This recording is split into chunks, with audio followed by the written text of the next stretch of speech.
ఈరోజు నిమోనిక్స్లో భాగంగా పార్లమెంటు సమావేశాల గురించి తెలుసుకోబోతున్నాం. పార్లమెంటు సమావేశాలు సహజంగా మనకు ప్రతి 2 సమావేశాల మధ్య కనీసం 6 నెలల వ్యవధి దాటకుండా ఉండాలి. ఇది బేసిక్ రూల్ అనమాట. పార్లమెంట్ సమావేశాలు ఎప్పుడెప్పుడు ఉంటాయి దాని గురించి మనం BMW అనేటటువంటి నిమోనిక్ ద్వారా మనం గుర్తుపెట్టుకోవచ్చు. ఒక ఎంపీ BMW కార్లో వచ్చాడు అని ఇలా సులభంగా మనం గుర్తుపెట్టుకోవచ్చు అనమాట. B అంటే బడ్జెట్ సెషన్, M అంటే మాన్సూన్ సెషన్, W అంటే వింటర్ సెషన్. సహజంగా సంవత్సరంలో 3 సార్లు సమావేశం జరుగుతూ ఉంటుంది. సో బడ్జెట్ సెషన్ వచ్చేసి మనకి ఫిబ్రవరి నుంచి మే మధ్యలో జరుగుతుంది.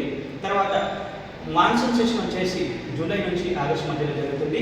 వింటర్ సెషన్ వచ్చేసి నవంబర్ నుంచి డిసెంబర్ మధ్యలో జరుగుతుంది. ఇది అత్యంత తక్కువ కాలం సమావేశం అయ్యేటటువంటి కాలం. ఇక్కడ మీరు అనుకోవచ్చు ఫిబ్రవరి నుంచి మే వరకు జరుగుతుందా అంటే ఫిబ్రవరిలో బడ్జెట్ ప్రవేశపెట్టిన తర్వాత మళ్ళీ కొంత గ్యాప్ వస్తుంది. ఆ తర్వాత ఏప్రిల్లో తర్వాత మే చివరిలో మళ్ళీ కొంత సమావేశాలు కొద్ది రోజులు జరుగుతాయన్నమాట.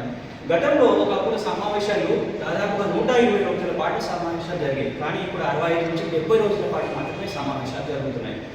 అయితే రాష్ట్రపతి ఆర్టికల్ 85 ద్వారా సమావేశపరిచేటటువంటి అధికారాన్ని రాజ్యాంగం ద్వారా కలిగి ఉంటాడు. పార్లమెంటు సమావేశంలో లేనటువంటి కాలాన్ని రిసెస్ అంటారు.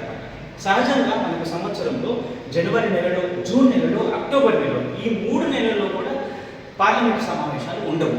ఈ కాలాన్ని మనం రిసెస్ అని పిలుస్తామన్నమాట. తాత్కాలికంగా సమావేశాన్ని వాయిదా వేయడాన్ని అడ్జర్న్మెంట్ అంటారు. నిలిపివేయడాన్ని, పూర్తిగా ఆపివేయడాన్ని ప్రోరోగేషన్ అంటారు అనమాట. ఈ టర్మ్స్ని మనం గుర్తుపెట్టుకోవాల్సి ఉంటుంది. సో పార్లమెంట్లో జరిగేటటువంటి సమావేశాన్ని BMW అనేటటువంటి సులభమైనటువంటి నిమోనిక్ ద్వారా గుర్తుపెట్టుకోవచ్చు. Wish you all the best.